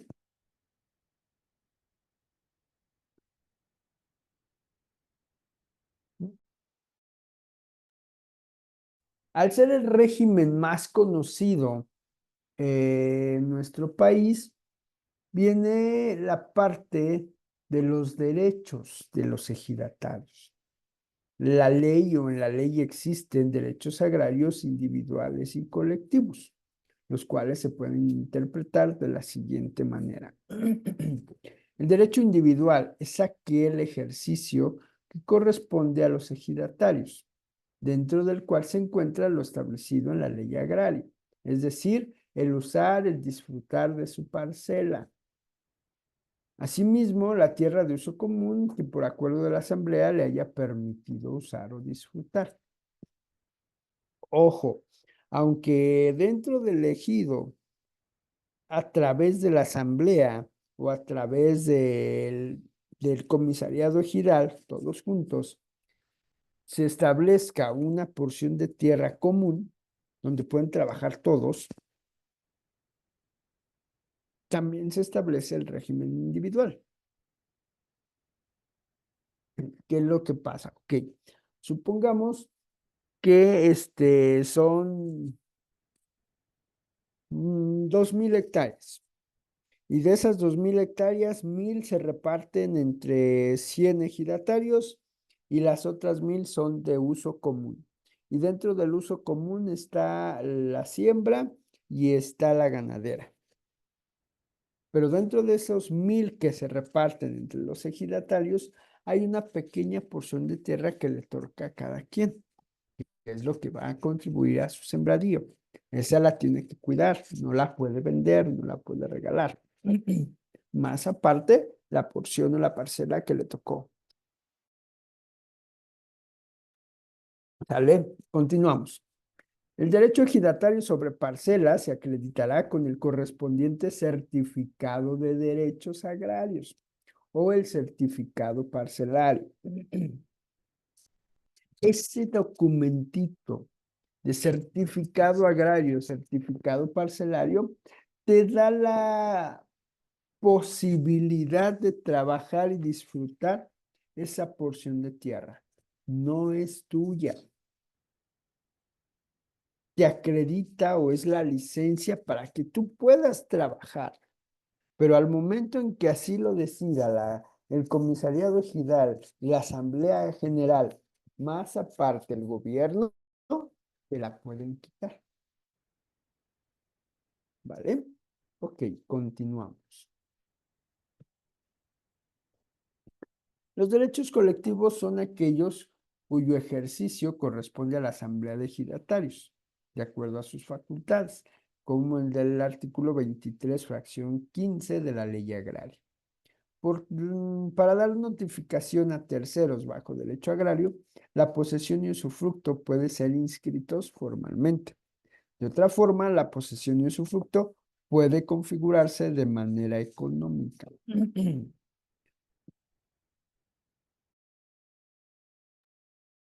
¿Qué es lo que pasa? Dentro del artículo 150 de la ley agraria, se contemplan los efectos de actos que no se inscriben en el Registro Agrario Nacional y establece que estos tendrán efectos para los otorgantes. Las inscripciones en el registro y las constancias que de ellas se expidan harán prueba plena en un juicio o fuera de él. O sea, que lo que pasa, ese registro es como que el archivo de quienes tienen título parcelario. A quién corresponde, el número de parcela tal corresponde a fulano de tal, etcétera, etcétera. ¿Vale? Continuamos. Dentro de los derechos colectivos dice que cuando los actos a que la ley se refiere deban inscribirse en el registro y no se inscriban, solo surtirá efectos entre los otorgantes, pero no podrá producir perjuicio en terceros. La configuración económica entre otorgantes, al igual que los acuerdos entre posesionarios, es vinculante y ejecutable ante el tribunal competente, en caso de que una de las partes entre en su incumplimiento. En otras palabras, la falta de inscripción de un acto jurídico ante el Registro Agrario Nacional no significa que un acuerdo carezca de valor. Al contrario, es válido al momento en que se le hace de conocimiento al Registro Agrario Nacional. ¿Eh?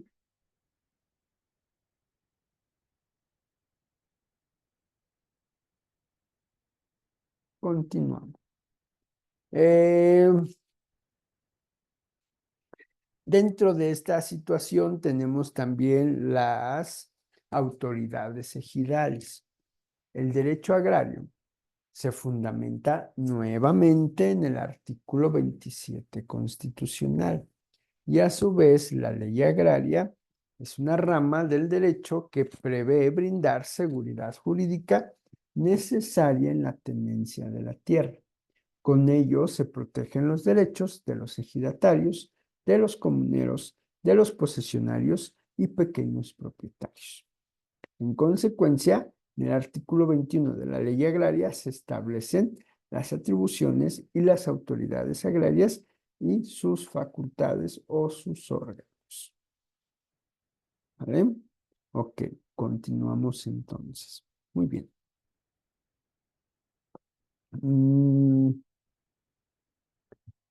Dentro de las autoridades agrarias o ejidales tenemos el artículo 21 de la Ley Agraria, que establece la Asamblea, el Comisariado Ejidal y el Consejo de Vigilancia. ¿Cuáles son estos? Muy bien. La Asamblea General se reúne al menos una vez cada 6 meses, o dependiendo de la frecuencia, si así lo determina el reglamento o la costumbre. ¿Cuáles son sus atribuciones o su competencia?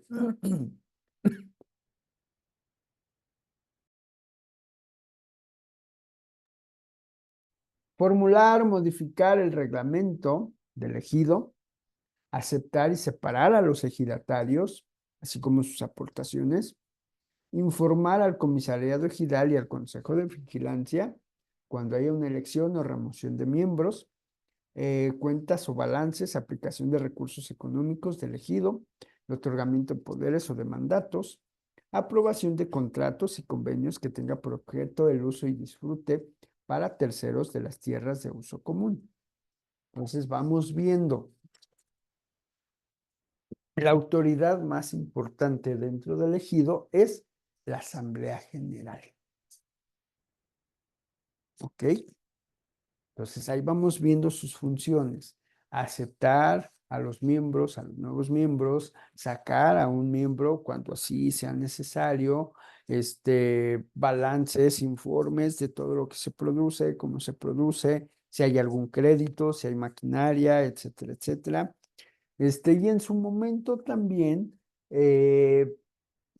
si llega a haber alguna venta, algún arreglo con una persona fuera del ejido, tiene que ser sujeto de análisis de la Asamblea General. Se reúne con todos los ejidatarios, se reúnen los miembros, se analiza, se discute, si se autoriza, se publica esa minuta o ese acuerdo para que un tercero pueda tener beneficio de la producción del ejido.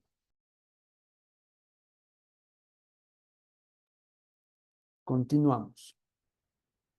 Dentro del artículo 24 de la Ley Agraria, la Asamblea General puede ser convocada por el comisariado ejidal o por el Consejo de Vigilancia, ya sea por iniciativa propia o cuando lo soliciten al menos 20 ejidatarios o el 20% del total de los ejidatarios.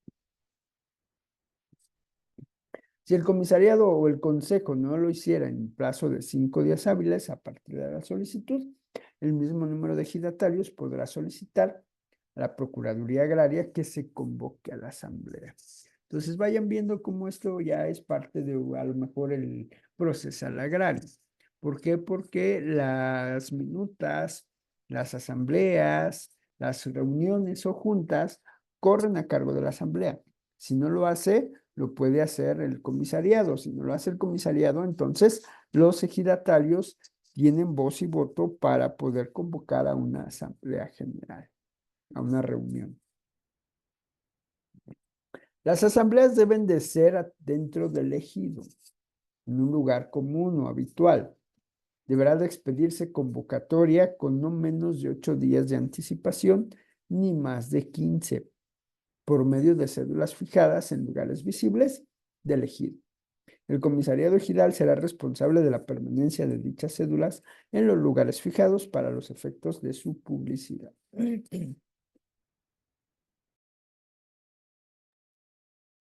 ¿Qué quiere decir esto? Cuando se convoca a una asamblea o a una junta, tiene que ser pública, tiene que hacerse una convocatoria.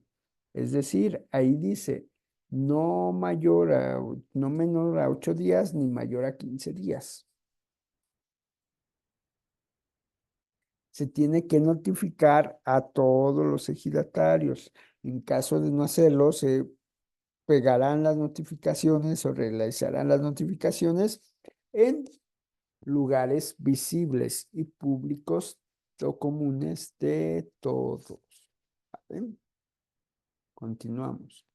El comisariado ejidal es el órgano encargado de la ejecución de los acuerdos de la asamblea, así como de la representación y gestión administrativa del ejido. ¿Vale? Estará destituido, entonces vamos a ver, la asamblea es el órgano común colegiado. El comisariado también es colegiado, pero tiene otras funciones.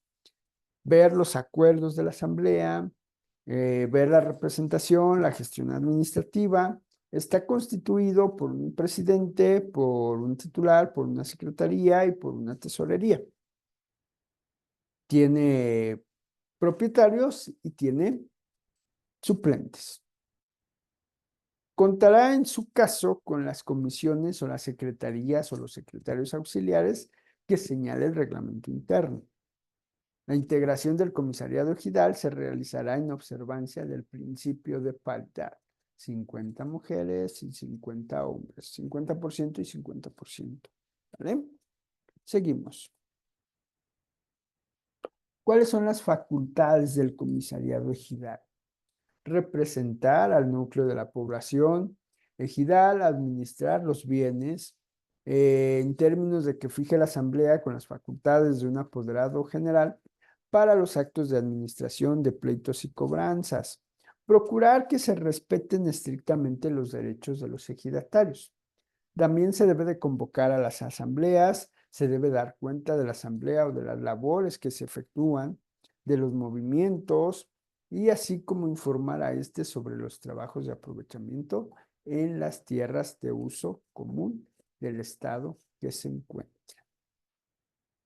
Entonces, el comisariado ejidal es un poquito más de, ¿cómo se llama? De vigilancia, de estar al pendiente de las cosas, no invadiendo ni a la asamblea ni al comité de vigilancia. ¿Vale? Continuamos.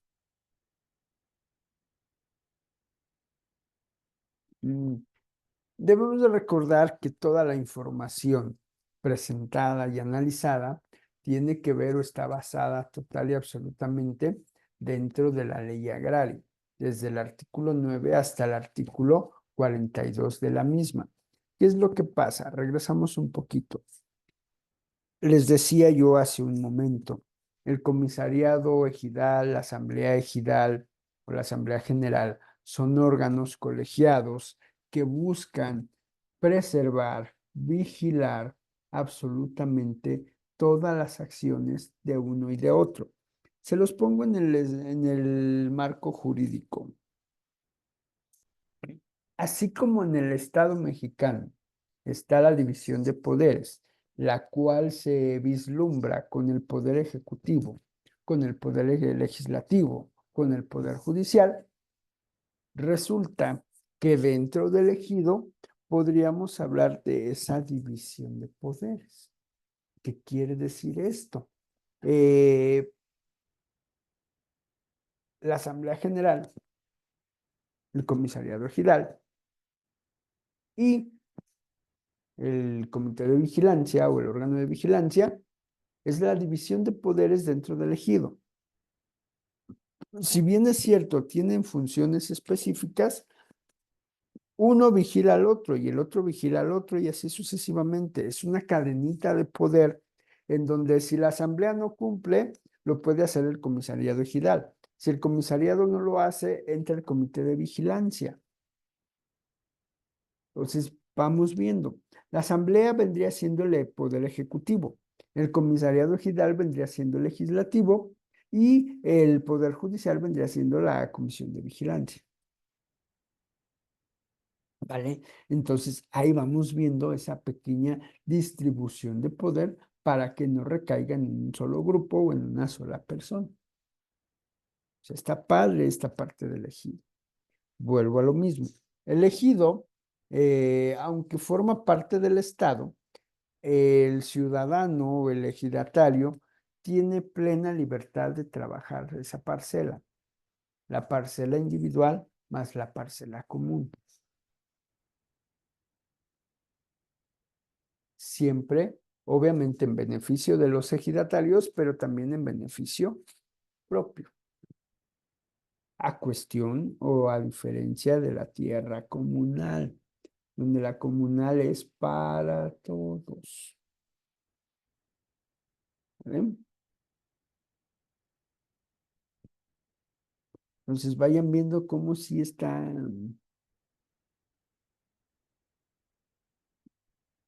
esta parte interesante dentro del derecho agrario. Les menciono el Comité de Vigilancia o el Comisariado Ejidal es el órgano encargado de ejecutar los acuerdos de la Asamblea. ¿Vale? Entonces, el Consejo de Vigilancia o el Comité de Vigilancia es un órgano formado por un presidente, por un secretario, por un tesorero, que son propietarios y sus respectivos suplentes. ¿Qué es el Consejo de Vigilancia? Es el consejo encargado de vigilar, de supervisar los actos de los órganos de representación. Tiene un reglamento interno, se fundamenta en la ley agraria, ¿vale? Está conformado de acuerdo a los estatutos comunales del ejido. ¿Bien? ¿Dudas? Pero vamos viendo cómo poco a poco va tomando forma este, este tema. Entonces vamos como una cosa nos lleva a la otra, desde la parte de la propiedad privada hasta llegar a esta parte social, a esta parte pública, de cierta manera, o por llamarlo de esa manera, a la cuestión ejidal. ¿Vale?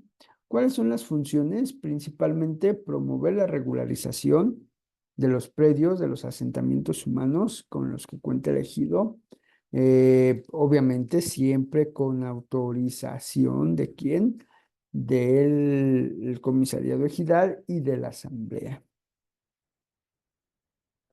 ¿Vale? ¿Qué más podemos establecer?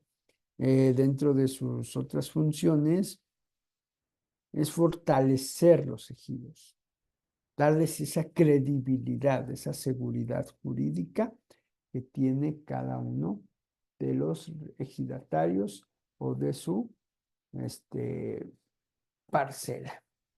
Entonces, chicos, chicas, vamos viendo cómo va tomando forma y cómo va generando ese interés dentro de la política, dentro de la organización territorial de nuestro país. Entonces, es interesante ver cómo va cambiando esta propiedad. ¿Por qué? Porque les vuelvo a reiterar, desde la época prehispánica hasta antes de la Revolución, la propiedad era la misma para los gobernantes, para el pueblo y para la iglesia o para el ejército. Sin embargo, acá ya se habla de una propiedad totalmente distinta, propiedad privada que puede ser de cualquier persona, la propiedad pública que el dueño es el Estado, y la propiedad ejidal que sigue siendo dueña del Estado, pero se le permite trabajarla y obtener una ganancia al pueblo. Entonces se ve en la necesidad de establecer una división de poderes ejidales para que haya un control, para que haya un equilibrio y no haya, y aunque haya peleas, haya una persona o un órgano colegiado que resuelva esos conflictos. Entonces, chicos, chicas, vayamos viendo lo interesante que es el derecho agrario. Y como les mencioné en la primera sesión, es una de las partes menos exploradas, menos trabajadas, porque se supone o se tiene la falsa idea de que los recursos económicos a veces no son suficientes, pero sí hay bastante dinero o bastante remuneraciones si llevamos un buen juicio o una asesoría o un buen resultado en materia agraria, ¿vale? De verdad espero que pues poco a poco vayamos entendiendo esta parte ejidal, porque lo que sigue es ya estudiar propiamente la reforma agraria. ¿A qué se refiere? O mejor dicho, también, ¿cuántas reformas agrarias ha habido en nuestro país? No solamente la del 92. Vamos a ir viendo datos importantes e interesantes en materia de esta reforma agraria que dieron origen a la del 92 con el presidente Carlos Salinas de Gortari. Les vuelvo a reiterar, un poco criticada, bastante criticada, pero que la esencia era muy diferente a lo que se viene diciendo a lo largo de estos años. Bueno, chicas y chicos, con esto prácticamente terminaríamos la segunda sesión, recordando los tipos de propiedad, sus características, su fundamento y, por qué no, hasta sus órganos que la componen, como es la propiedad ejidal. Chicas y chicos, dejo de compartir. Espero que haya sido de bastante utilidad toda esta información. Que les vaya bien. Nos vemos la próxima sesión, cerrando este curso de Derecho Agrario. Excelente día, noche. Bye bye. Cuídense mucho.